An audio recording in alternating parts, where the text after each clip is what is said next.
So Friday of this past week was probably the low point of my experience taking care of our patients during the COVID-19 epidemic.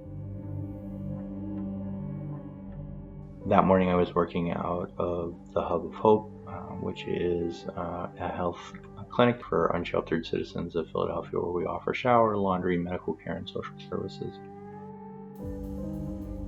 What I remember about that day was the fact that I had to test a patient for COVID-19 and then had to discharge him to the street because we had no options in terms of providing shelter for an individual who we presumed was positive, but had no place for him to go.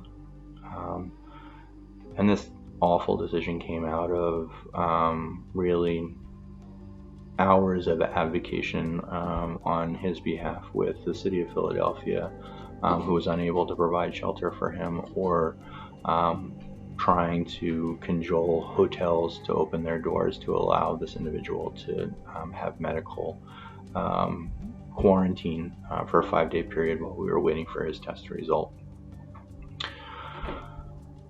I left that day feeling like I had failed in terms of my oath as a physician.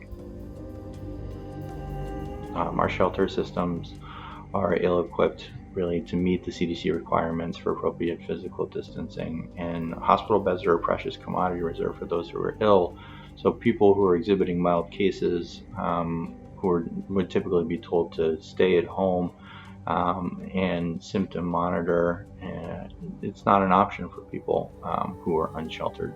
People have asked what we can do, or if I have any recommendation. So, my recommendation is ask what your municipality, your city is doing to make sure that our homeless citizens are being cared for.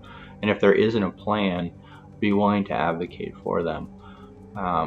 The media is one of those outlets that we're finding has power during this time to help to promote change.